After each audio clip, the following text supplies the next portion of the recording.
What's going on, everyone? Sid Gordon here with the Sid Gordon Podcast, powered by the one and only Core Medical Group. And today I have my main man, Mike Garrow, the OG of Core Medical Group, and the new G of Core Medical Group, Brent Ellis here from down from Ohio.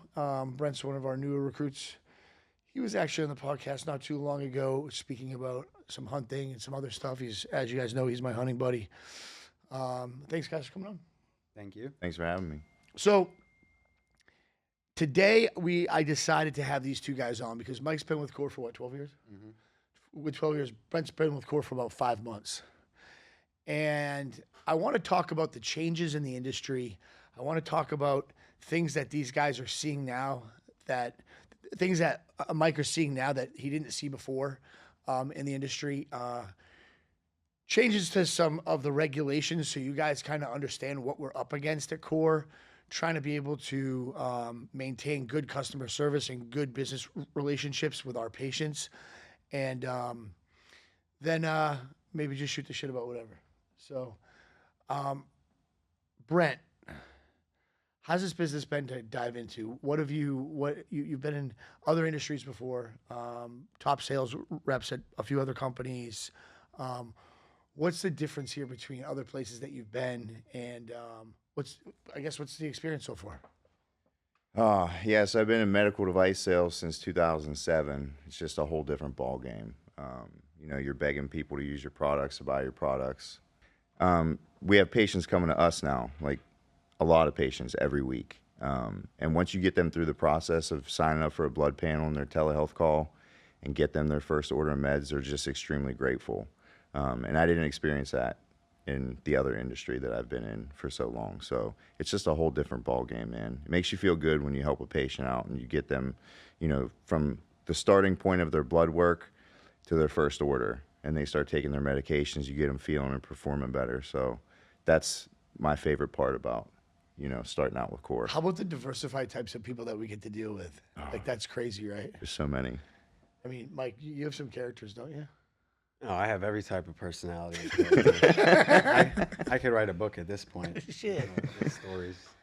Yeah, there's, for those of you that don't know Core, or those of you that want to understand Core more, where we do such diversified marketing campaigns, and we work with diversified ambassadors. I mean, you have the good old Mel Chanceys that serve the country behind bars, and then you have the and then has the biggest comeback story of all time, and it's just that all he is now is at service to others, and then you have the people that serve the country, whether from the armed services or veterans, active duty service members, and then you have your first responders, police officers, then you have your celebrities, and then you have your pro athletes, and then business executives, CEOs. Normal walks of life. Yeah. It is amazing, though. What would you tell a patient that's watching right now that's like, man, I'm kind of on the fence here. What should I expect coming through the door, Mike? Like, what am I going to feel like? How do I know if I need this? Well, the first and foremost thing, obviously, you want to tell guys is how important blood work is. There's no harm in doing blood work every year, and there's no harm in doing the blood work that we do to check all your hormones, whether you do it through us or you do it through your primary. To find out what's going on hormonally is something that I don't think a lot of guys know about. And with us, the first thing that we like to do is just kind of educate everybody. Education, I think, is the most important for somebody coming in through the door. Tell them the process, tell them what to expect. Everybody asks, what can I expect when I start testosterone? And you have, the general ones: energy, sleep, libido, things like that. But everyone is different. Some may be experiencing symptoms of low testosterone that another guy may not, and vice versa. So it varies.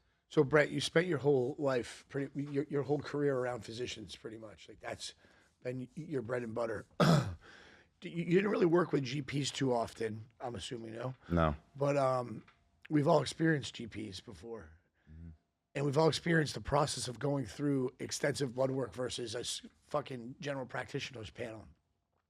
Personally, I will never step foot in a general practitioner's office ever again. It's the fucking dumbest thing ever. They're basically pulling a CBC comp metabolic panel on you, saying your cholesterol's okay, which, fine. If something, and if it's starting to drift out of range, they wait for you to get the fuck out of range so they can prescribe you drugs instead of conquering the issue with diet, exercise, things of that nature, changing your dynamic so you don't have to end up on a statin or some other fucking drug. And then you find yourself at the age of 60 years old on 5 different medications. Our patients really don't experience that, the ones that have been with us for a long period of time. No, they don't. And a lot of the times, guys that come in that are on those things, and we're not knocking, listen, there's a time and a place for a general practitioner. Name it. I mean, A common cold? yeah, things like that. Your yearly, Wait, but you're getting a yearly checkup with us? Yeah, well, we do, and we do more extensive, but things aside from hormones, granted, the blood work we do is very, very capable of catching a lot of things that may be wrong. That a general practitioner would not catch. That he would not catch. And obviously a statin, cholesterol meds, blood pressure meds, those are always last resort. But to answer your question, yeah, there's people that we've prevented from ever having to go on those things, and there's people that have gotten off those things that were on them initially. So personally, I have catastrophic insurance, and I can pay for whatever insurance I want. Catastrophic insurance means if I get hit by a bus or I get some major illness, this insurance will cover it, right? And everything else I do personally, and I'm not saying that you guys should do this, I'm just saying this is what I do. I haven't stepped foot in a GP's office in 10 years. Just because the extensive amount of blood work that we do isn't just saying, oh, something might be wrong. It's starting to put the puzzles together to the answers.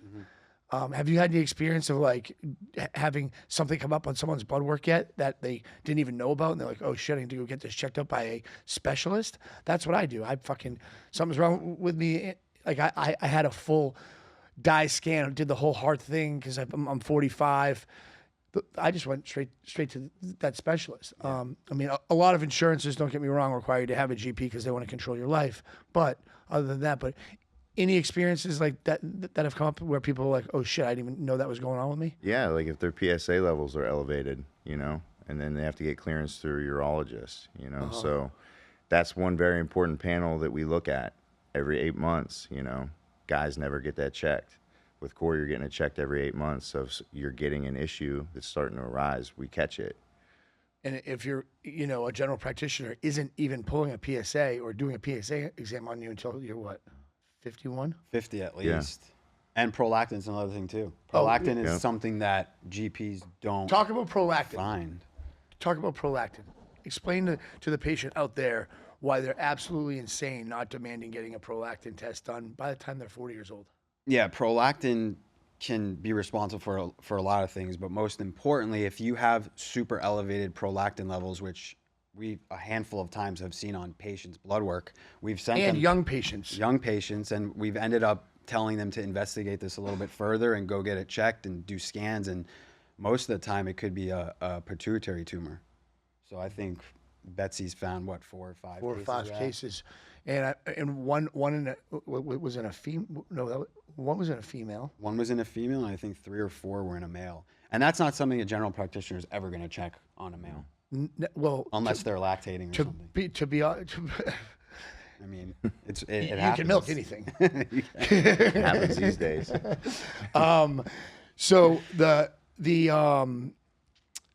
inevitable of like, and to be quite frank with everybody, we just started pulling prolactin 2 years ago. Yeah, 2 years ago. So, what are some of the most devastating things that can happen if your prolactin's through the roof? Well, it can honestly throw literally everything out of whack. It can throw your estrogen levels out of whack. It can throw your testosterone out of whack. And obviously, worst case scenario, it's a pituitary tumor, not only which is bad enough, but it could be cancerous, which is huge. A whole other animal. And so when we have patients come aboard, what are some of the reasons why, Brent, patients don't do blood work with us? Because just so you guys are aware, Core has an onboarding division of about 6 people that sign patients up. Brent came on and really wanted to kick some ass. So he's actually signing patients up and also managing his portfolio of patients as well as their concierge patient coordinator, which is a lot of work, right? But he wants to build that rapport with everybody and take them from start to finish right now. So he's actually working in essentially 2 departments at the same time. So he's a good person to ask this to. The number one reason guys don't move forward with a blood panel, they have to talk to their wife first. I get it all the time. Like, why do you have to ask your wife to get your blood work done? Like, she should want you to get your blood work done to see what's going on. You know, and like, if I can get over that obstacle and, you know, kind of coach them through it, like, hey man, let's just see what's going on. You're not tied to any medications after that. There's no membership fees with Core. Pay for your blood work. You're only paying X amount for this blood panel. If you go to LabCorp to get it done, it's like over $3,000. And with the amount of stuff that we do for between $299 and $399, your insurance won't cover it all, because if people understand how insurance work, the reason why your GP only pulls a minimal amount of blood is because unless your metabolic panel CBC cholesterol is up, you see elevated enzymes somewhere, then they can do further research. Our panel is like, look at the entire body, and if anything's elevated, we know what it is and what direction to go and who to send you to. It's fucking wild to me. I asked a patient the other day that was actually in that I met. He's like, oh, I'm kind of on the fence about getting my blood work done. My wife doesn't know about it. And I got to talk to him. I'm like, let me ask you a question. If you walked into your general practice, this is how fucked up our thinking is. If you walked into your GP and the guy said, hey, you know what? We no longer take insurance here for your CBC and metabolic panel. That's going to be $299. Would you pay it? Yes. Yeah. Right? Yeah. It's the most, and that's 3 panels. We're pulling 28 panels. Just think about that.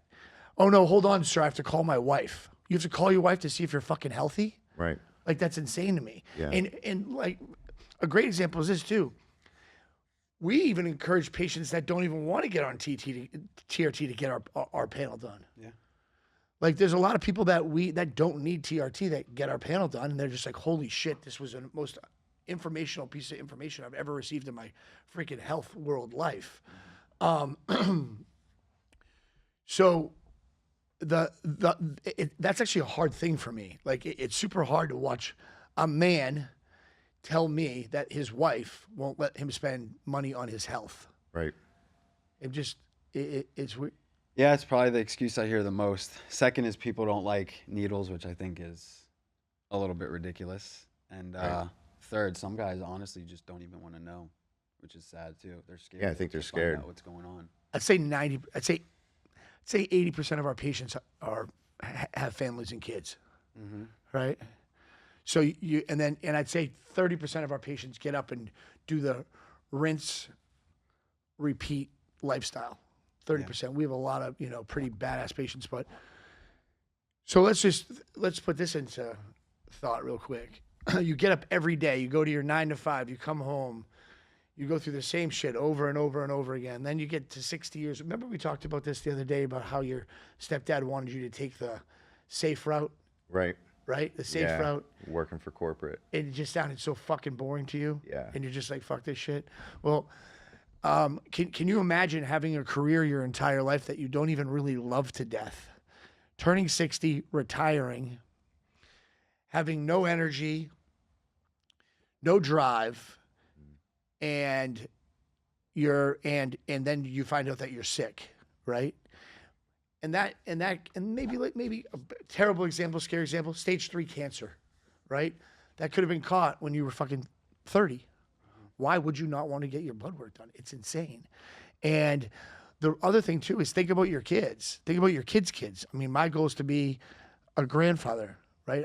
I have 2 daughters. The guy better be really on point, but just think about the ripple effect that can happen in life of you not taking care of your overall health. And I don't even care if you use Core or not. Like, we're good over here, but get it done. Yeah, couldn't agree more. Another subject here, Mike Arrow. What do you, where do you think this industry is going now? What do you think about what do you think, and without using any names, we can just use scenarios. What do you think about the competition coming in? Not really competition, because we're actually past really trying to sell hormones or push people to use us. We're just here to educate at this point, which is like the best thing in the world. It's stage 3 in business. When you become, that's the back 9 of a business is when you become an educator, and you have to worry about, pushing people to come to you because everyone wants to come to you because of your track record. So that's where we are right now. But what do you think about, let's talk about other HRT clinics that are coming in, kind of what we're seeing in the industry. Because I know you guys are dealing with that firsthand on a daily basis. Yep. To be honest with you, I think you got to be super grateful for competition in this industry, especially because when I first started here, the stigma around TRT was terrible. Everybody called you. Everybody thought it was something bad that they had to hide from their people. They thought they were doing steroids, this and that. So the beauty and the blessing with competition is that it just kind of brings attention to the industry and kind of makes it more mainstream. And in turn, it's going to help people want to educate themselves more to kind of say, hey, this is not bad. This is natural. This is something that happens as people get older. And companies like us or other companies, they're just kind of helping to re-optimize you and reinvigorate your life. So I think that we should take the competition as a blessing, but at the same time, there's an element to this industry, and that is personability that a lot of these online companies just they cannot provide. Well, how about quality of care too? Listen, the one of the truest sayings ever is you get what you pay for. Mm-hmm. These companies, what is it, $99 a month or a year, free blood work, this and that. Yeah, there's a reason why you see a bottle them. of test, no estrogen blockers, no LH, FSH, and nobody to talk to. Yep. Yeah. There's nobody to talk to. How could you manage your fucking health with talking to a computer? You can't. Like, you can't. Like, this isn't just, and the other side, Mike, too, is like, you made a really good point. It's not steroids, because let me ask you something. Can you take a cycle of tren, equipoise, deca and find that and find those those levels inside your blood panel? No. Can you find testosterone? Yes. Your body produces it, just like insulin deficiency, just like another 30 drugs that are out there that our body produces. How about this?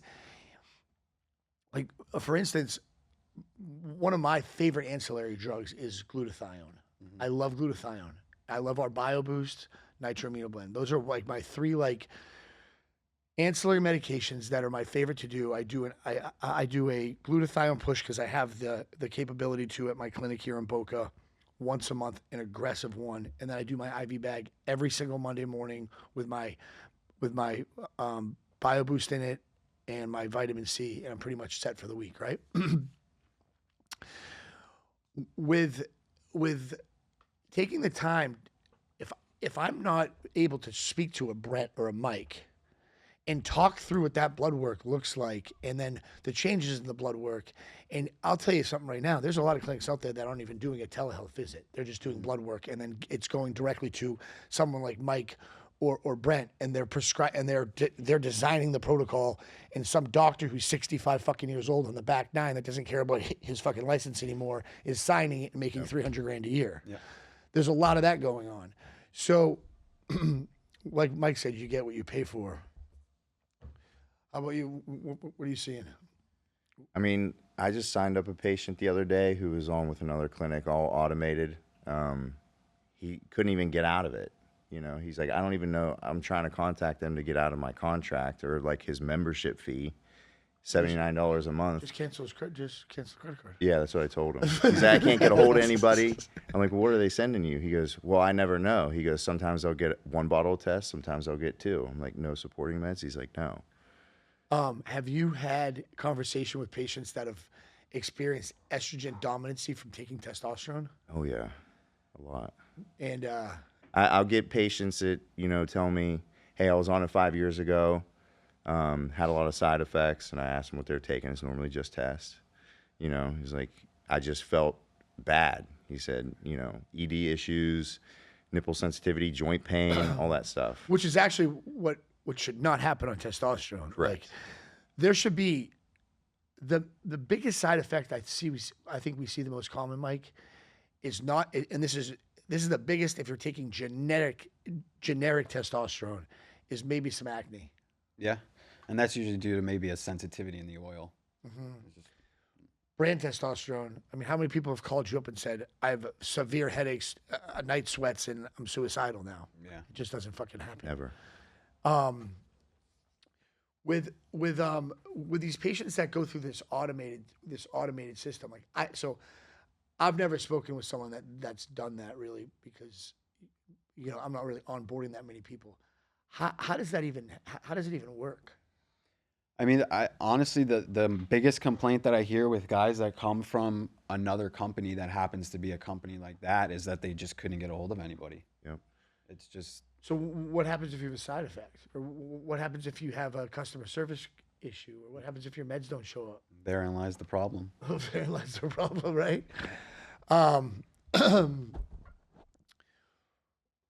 With your basic TRT orders that are going out the door these days, and with the state issues and state requirements out there, we were actually kind of blessed with COVID. Actually, was in some form a blessing, because it kind of helped with the ability to do telemedicine in multiple states.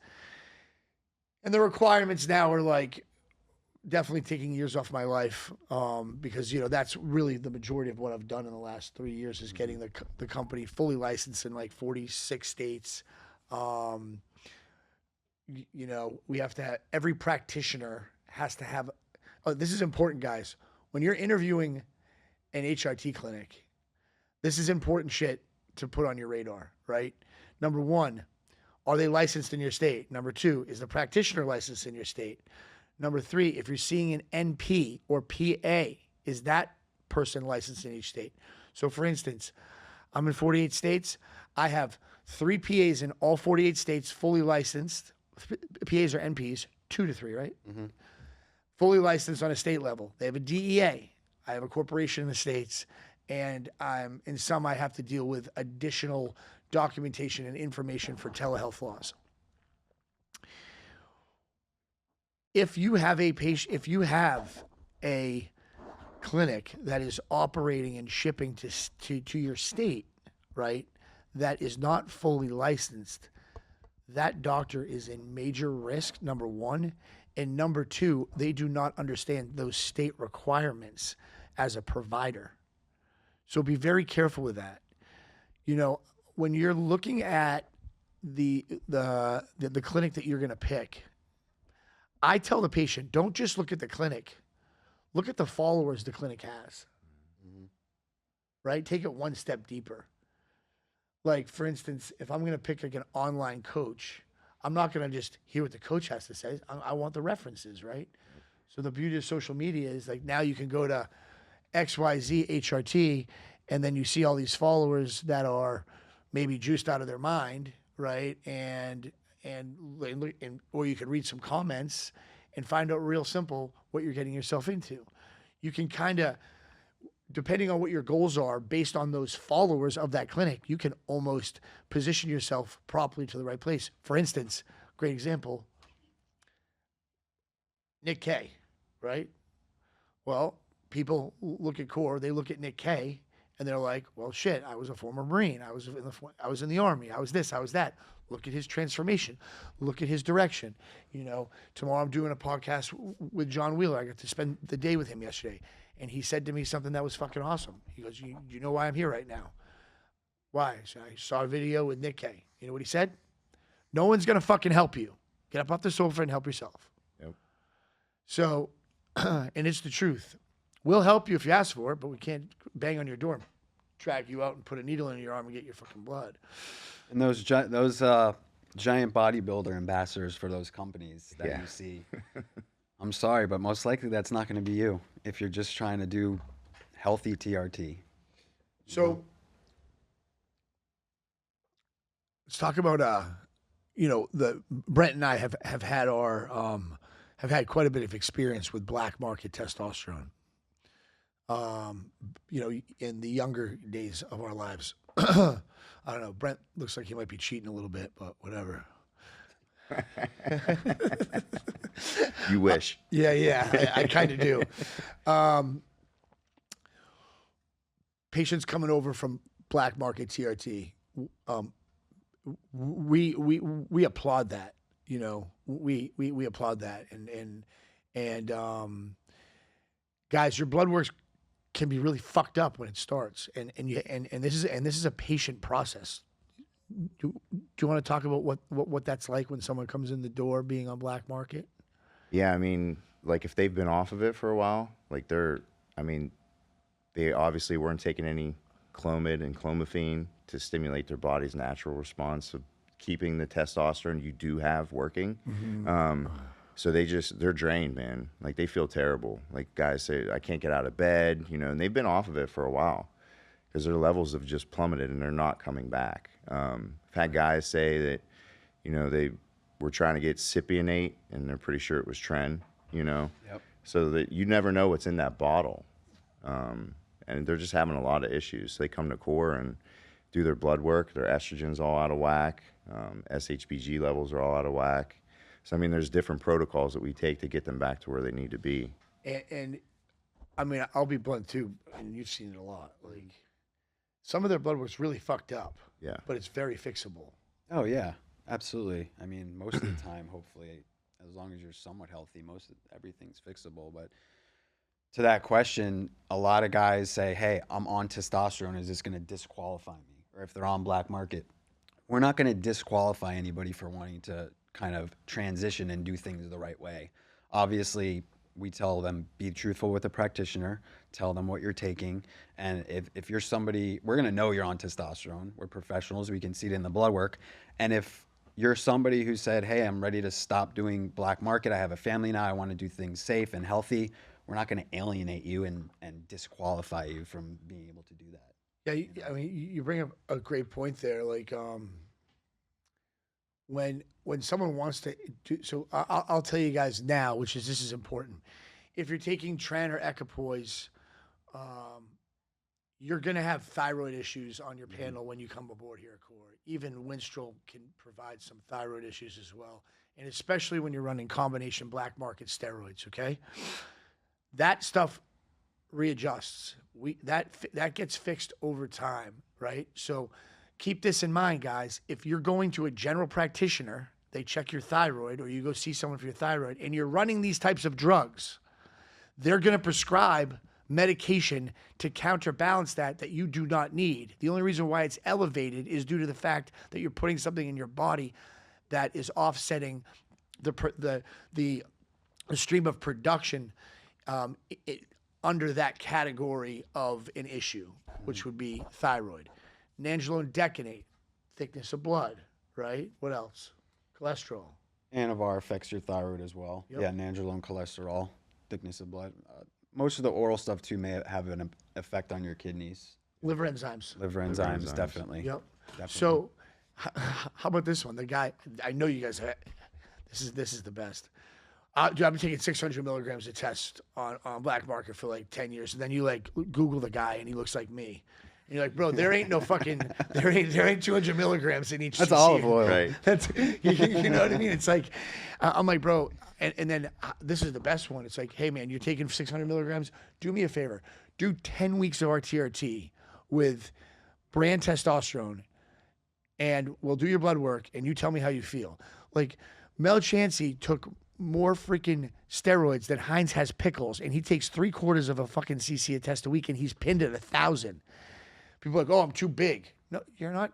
That doesn't mean anything. It's how your body metabolizes the drug. Mike, talk about benefits of breaking up your shots. Talk about some of the ancillary meds that people might not know a lot about. Both of you guys can and then let's talk about that for the next 10 15 minutes or so. And you know, maybe educate some people on some meds that we are not talking about enough, like GAC and stuff. So when it comes to TRT, and I tell everybody is different. There's not one person that is the same when it comes to this. What works great for me might not work great for you, and vice versa. And one of the probably worst things you want to hear in medicine is trial and error. But this is a type of therapy where it may take a little time to find your balance. Especially for females. Exactly, mostly females, and find what works best for you. So if you know how testosterone works in the body, typically when you go on TRT, you're not building on top of your natural production. You're not. Your natural production will suppress because your body knows that it's coming from an exogenous source. So your natural production can take a break, and then you build from the ground up. So when you take a shot, your level goes up. As the week declines, it slowly starts to go down until you come around for the next week, take a shot, and the cycle repeats itself. Now, the benefit to splitting a dose. Well, and what can happen is if your body is not metabolizing fast. A good example would be Brent, Mike, and myself can take a shot on Monday. By Friday, my test might be down to 400. Brent still might be at 800, and Mike could be at 600. So that Monday comes around again, and Brent takes another shot. He's at 800. He's going to 1,500 for 48 hours. Yep. So we're trying to avoid those peaks and valleys, right? And we're also trying to keep in that threshold between 800 and 900, right? Mm-hmm. That's why we always suggest getting blood work done, 20 weeks after you've been on TRT or even after your first round, just so. And the other side of it too is we don't want you wasting your fucking money. Yeah. Like we'd rather have you on a half a cc, which we have quite a few patients on a half a cc, and they spend half the amount of money with core, and they're been with core for 15 years. Other clinics wouldn't have done that for them. Yeah. So at the end of the day, you got to feel good. We want you to feel good. That's the goal. Yep. So to your point, splitting the dose does a couple things. It avoids those giant spikes and then those big drops. The valleys. And it just helps you to make you feel a little bit more stable. So, splitting, and we will never prescribe over 200 milligrams a week. Yeah. That when guys tell me, oh, I need more, I say, what do you want to get to? Yeah. What level do you want to be at? What do you think they answer? I don't know. 1 cc a week. They said it should be around 1,500. Yeah, 200 milligrams a week will put you over 1,000. It's how you utilize that 200 milligrams a week that will give you the maximum benefit. Whether it's doing a half a milligram twice a week, or a half an ml twice a week, or 0.3 3 times a week. It's just about finding that balance. Yep. And that's where. I mean, Brandon Blair, I'll air him out. HIPAA violation right here, guys. Are you ready?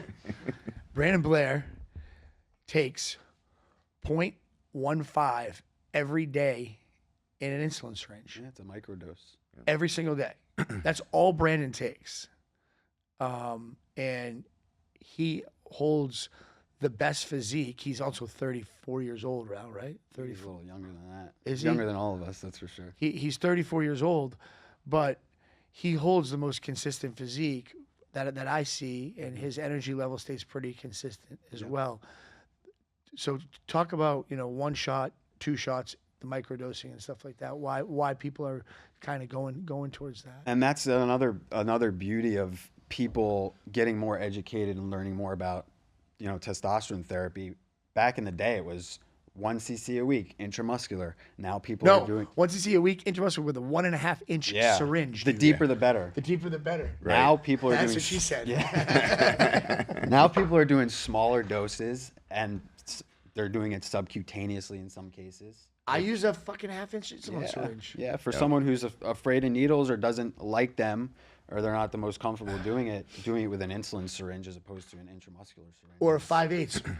But this is the thing, people are like, oh, it's so hard to push it through. Not when you're taking brand testosterone, it's not. Yeah. Goes right in. Yeah. I can even draw my brand test with an insulin syringe. Mm-hmm. Jackie takes injectable testosterone.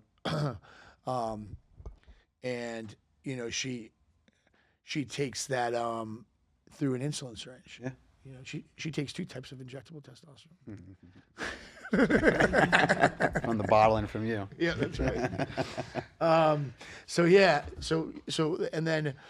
Yeah, it's just like I said, it's just about finding your sweet spot. That's all it comes down to. And within 10 weeks, your first round, you should be able to have that down pretty good. And then, like Sid said, we urge people to do blood work at 20 weeks. If you are splitting the dose and doing half twice a week, we like you to do blood work the day of your second shot of the week before you take the shot. Okay, so talk about how important this is right now. Because, guys, we're going to drive this home. This is going to be on a reel.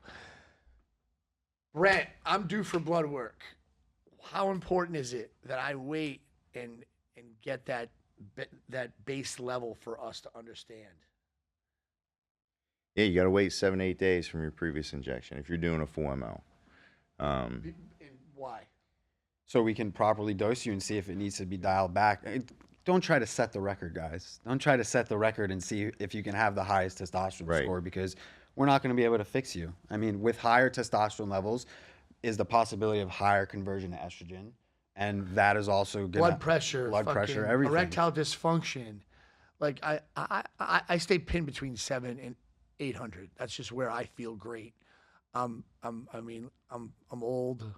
I don't care what I look like with my shirt off anymore as much. Higher's not always better. Yeah. I tell everybody that. And less is more sometimes. Some people operate real well at 600 or 700. I have guys that have been doing 200 milligrams a week for a long time, and they do their blood. They're super high 7 days out. We drop the dose, and they say, man, I never knew that doing less would make me feel better. At first, they're skeptical. They're like, 'cause Yeah. we always want more, right? Mhm. But like after that dose is adjusted, just, hey, man, trust the physicians. Yep. Try it out, and they normally feel a lot better. And they save some money. And they save some money, right? Yeah. I mean, listen, if you're at 0.75 or 0.5, 13, 14 weeks. Well, 20 weeks at 0.5. yeah, 20 weeks at 0.5, and there's nothing wrong with it. Why don't you guys talk about a few of your favorite meds that kind of are that might be important for patients to know that aren't so that testosterone makes you feel good, right? The reason why people don't take their estrogen blockers is because they don't feel anything from the estrogen blocker. But I can promise you one thing: if you don't take your estrogen blockers, you're going to get some side effects. Yeah. Right, and the side effects could be as bad as having to come off the testosterone, and then you're going to really feel like fucking shit, right? Yep.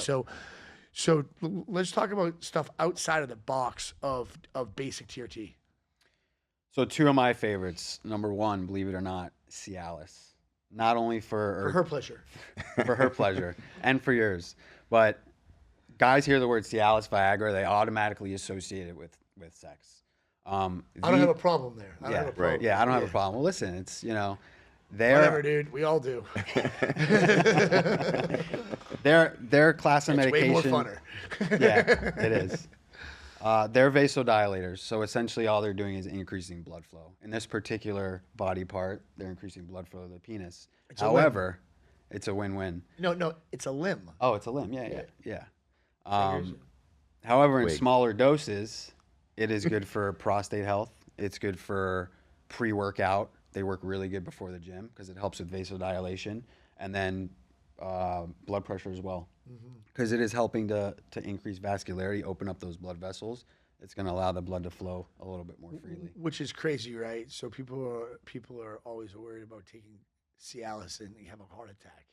Yeah. Right. It's like really not that's really not the case. That's one. Oh, am I gonna have a heart attack from that? No, so you're not gonna have a heart attack from that. You're gonna have a heart attack because your cholesterol is through the fucking roof. You eat like shit, and you don't take care of yourself, and you're not making yourself 1% better each day. That's why you're gonna have a heart attack. What's the second one? I think second would be glutathione. Super antioxidant, gained a lot of popularity during COVID because of the benefit it had with the lungs. And we do also recommend it to a lot of our veterans who were overseas dealing with burn pits, being exposed to a bunch of junk that was infecting them internally. We've had some massive success with glutathione.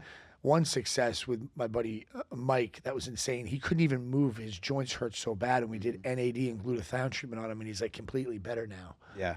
Immune benefits, antioxidant properties, liver health, really good for detoxifying the liver. So that's up there. NAD, like you said, for cellular health, kind of gives your body the ability to generate new healthy cells, which is something that declines. So if you're putting a package together for like someone who's just like, hey, listen, Health package. a health package. For me, the reason why I travel a lot, right? And whether I'm, if I'm in an airport or if I'm in a new seminar, or stuff like this, or if you're someone who is in constant contact with other humans, a position in life to where it's like a rotation of people constantly, this is something I'd suggest. Yeah. NAD, glutathione, vitamin D3. Huge. Injectable, if you can get it. We offer injectable oil-based that goes right in the same shot as your test. If you do it orally, obviously, you need it with something called K2 because it helps your body absorb it better. BioBoost is really good. We have a really good BioBoost blend. Uh-huh. And those four or five things there all combined together, guys, I'll tell you right now.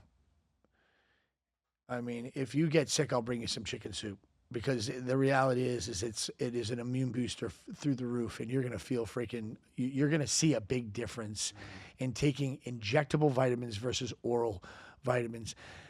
Don't get me wrong. D3 with K2 does work. D3 sometimes by itself, your absorption rate, it will work. The problem is this: go to the store and buy a 10,000. A bottle of D3 that's 10,000 IUs. It's like $70. Yeah. Right. And you need like one pill a day. And going back to the supplement industry, all that stuff you buy off the shelves, how much of it is actually legit? This is a pharmaceutical grade D3. These are all pharmaceutical grade vitamins. And there's a big difference, guys. And a lot of them can be put in the same syringe for your injection, right? Yeah, and Betsy and Brianna and all of our practitioners, I guarantee, can vouch for the number of ladies and men whose blood work we see that on their waivers vitamin D3 is listed as a supplement, and they say, well, I take vitamin D every day. I don't understand why my vitamin D is so low. It's because your body cannot absorb it. Yep. Yeah. Or you're taking Orally. 2,000 IUs. Yeah. Right. And that shit just isn't enough. How about you, Brent? What do you got? I know he ate up a lot of it. He did. But how about Danazol? Danazol? How important Danazol is? I mean, people don't. Now you really understand that drug from what happened the other day. Why don't you tell us about that case real quick? Well, when I first became a patient with Core, I just wanted B12 shots, and my buddy told me, hey, call Core Medical. Got a hold of you guys, because I was a patient for 4 years before I started working here. Not everybody knows that. Well, they do now. They do now. So, I got my blood work done and saw all these deficiencies, right?